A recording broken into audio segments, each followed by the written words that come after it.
my goal today is to get Shelley to quit by going into some kind of red terror rant.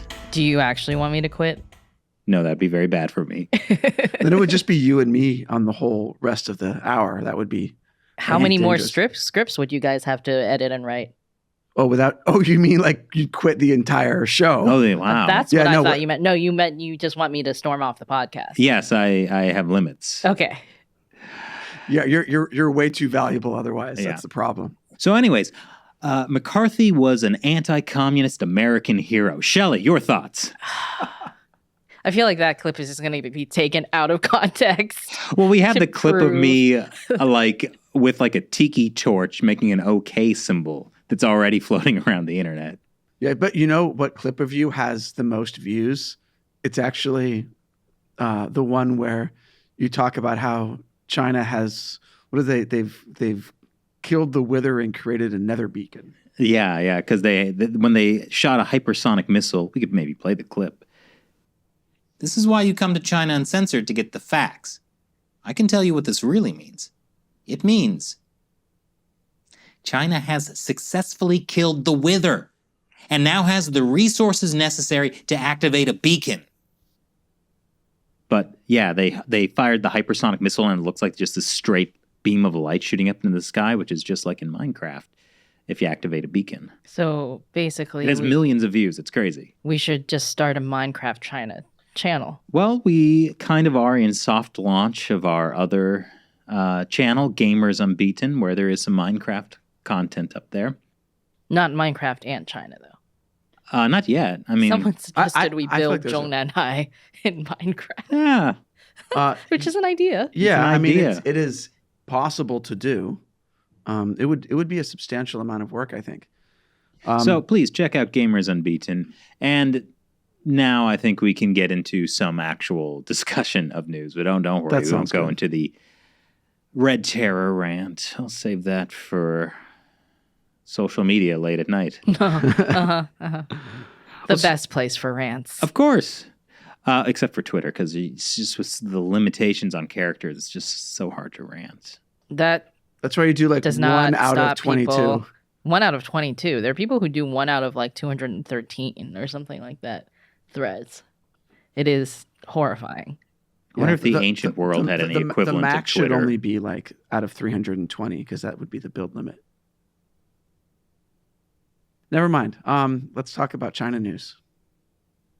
So, Shelley, before we began, you were telling us about this interview with the Chinese ambassador Qin Gang with with the U.S. ambassador. He's the Chinese ambassador to the US. Yes. And then he had it's unusual because they don't usually give any kind of press availability. They don't exactly hold press conferences and things like that. I wonder why. Right. But he had a special kind of joint interview where they invited like AP, Reuters, New York Times, Washington Post, like all these major US media, and basically let them ask him questions. What did they think was going to happen? I'm not sure. I think it was definitely an attempt to change the narrative about like Pelosi's, basically to get the Chinese. It's like, it's an attempt to get the Chinese Communist Party's messaging out there. But the reaction from the journalists, the articles I read were mostly like, we had to listen to him lie for an hour. Said in more than actually, I think the Washington Post, Josh Rogan actually did say that like the journalists were just listening to him lie or say things that were completely untrue. Which sounds like fun. Like I wish we could have been there and been like, so what happened in Tiananmen on June 4th, 1989? Well, he has to admit that happens in a room full of Western journalists, right? Well, no, But- I mean, he could go with the line of like, no students were killed in Tiananmen Square. Or there were like insurrectionists or Right. whatever. Yeah, and the Politico reporter said in his like China newsletter that it was basically like sitting through an hour of invective. So Invective. like ranting, Oh. kind of like Oh. like I thought that was like pointed some barbs. new social media thing, which maybe it should be. invective. That's basically Twitter. Yeah. But it sounds like a highbrow name, But what was interesting to me is that the People's Daily then published a transcript of this entire thing. Really? Yeah, which is weird. And it was uncensored. Well, I don't know. You'd have to ask the American journalists if everything they said was in there. I haven't seen any reactions to it because they just published it this morning. The only way to make sure it's accurate is to have one of the Western media publish its own transcript, right? Yeah. I mean, it is interesting because it starts off with like some pointed questions from the Washington Post, Josh Rogan, about Taiwan. And one of the questions he asks is, so if you're doing all this great stuff for Taiwan and, reunification is, everything that you say it's going to be, why do the majority of people in Taiwan not, want to reunify? Like, what are you doing do you think you're winning them over? And then he can't say yes. So he just goes into this weird kind of baby, like, what do you call that? Like, Tangent, right. I was thinking offshoot in my head and being like, there's another word. He went into this weird tangent about all the fact that like 1 million Taiwanese people live in mainland China and there's doing so much business between Taiwan and China. It's just funny to watch him try to like wriggle out of it, basically. Did he talk about all the Chinese dumplings you can get in Taiwan? Because that was the point that Hua Chunying mentioned on Twitter. Yeah, because there are lots of Chinese regional restaurants in Taiwan, which proves that Taiwan is part of China. 100%. A lot of Chinese restaurants in America. I like the response where somebody said on Twitter that, there are so many KFCs in China, Kentucky must reclaim its ancestral lands. Which is a shame because Popeyes is clearly the superior fried chicken. But KFC got there first. That's true. That's very true. Yeah. Yeah, it's really interesting to see how Pelosi's visit to Taiwan has really sort of, I feel like in a lot of ways, turned a key. Because, I mean, actually this year, there's been 10 congressional delegations I didn't even went to know Taiwan. that was that many. Ned Price, the U.S. State Department spokesperson, said 10 or more. Yeah, which is a lot. Mm-hmm. Well, no, it should be seen as commonplace and actually not enough, really. But in the horrible U.S.-China-Taiwan relations we are in, 10 is quite significant. 10 delegations.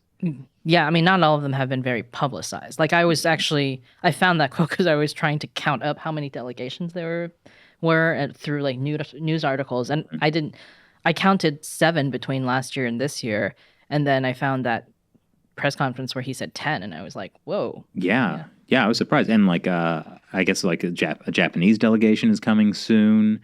There was a Lithuanian one pretty recently.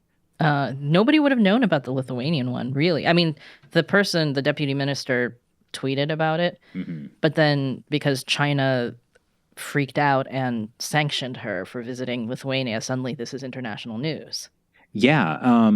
For her visiting Taiwan. Jeez. Yeah. It does seem like there is kind of a, dare I say, zeitgeist of, sort of a push to recognize Taiwan more. And maybe it was the invasion of Ukraine that kind of sparked a lot of this. I think maybe for a lot of people, it was kind of like, an authoritarian regime invading an independent country maybe isn't that far-fetched in the 21st century. I think what actually happened is that everybody read the new Chinese white paper on Taiwan, and then they were very concerned. They were very concerned because after then reading they this. also read the 1993 and 2000 versions and then compared them. That's right. Yeah, it's we did an episode about that. It is amazing how significant the change is because you kind of think China authoritarian regime is going to invade, but there were some pretty big changes between the 93 and 2001. It's gotten a lot more invadey.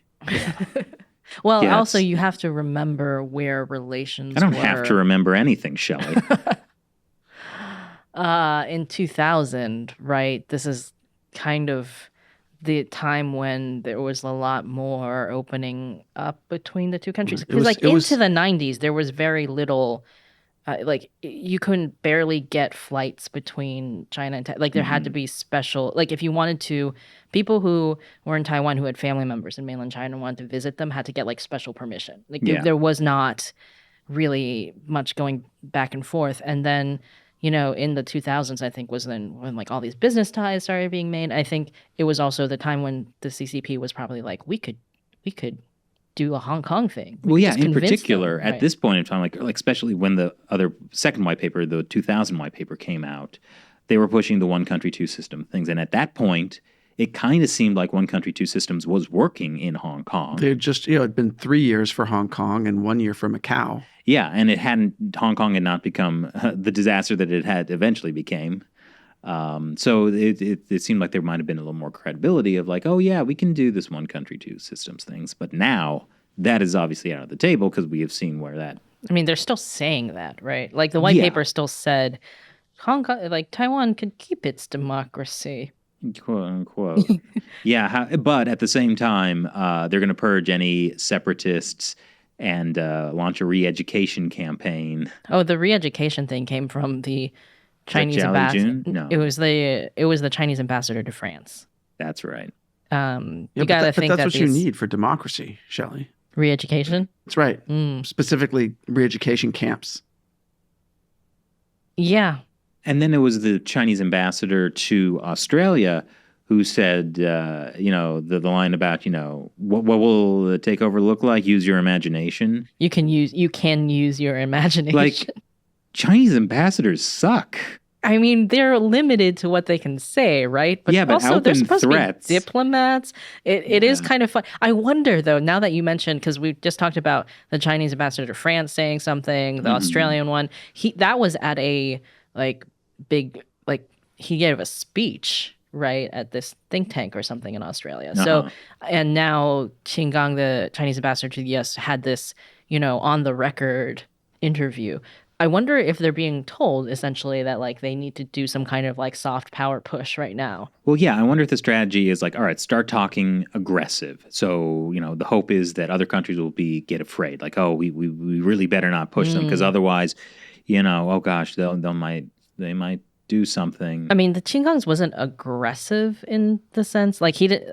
If you think that what the Chinese ambassador to Australia said was aggressive, Qin Gang didn't say anything like that. He basically was trying to play dumb. Like when the New Yorker reporter asked, "What are they prepared for?" and the international world's reaction if they do something to Taiwan, and Qin Gang was like, "What do you mean? What would we be doing?" And then the Washington Post reporter said, if you attack Taiwan. And then he was like, well, that's just an internal matter. That doesn't, the international community shouldn't have any reaction to that because it has nothing to do with them. But the question wasn't whether they should.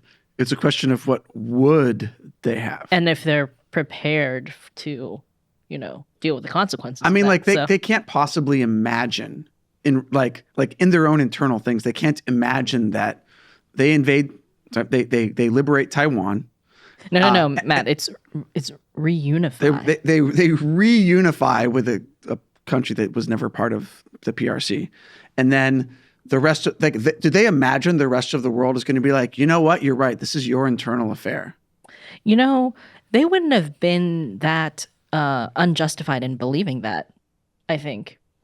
Yeah, up until very recently. Well, this reminds me of something I want to talk about in a little bit, but some of the stuff we found out about the Commerce Department. No, yeah. I mean, even without incompetence or whatever, it is also just, you see people talking in opinion articles all the time about we should not get into a war with China over Taiwan. Yeah. It's there's a lot of that kind of talk out there. So before the invasion of Ukraine, especially, as you pointed out, Chris, there's a sea change in a lot of things that I think they wouldn't have been. It's not like they're crazy to think that maybe they could just get away with it.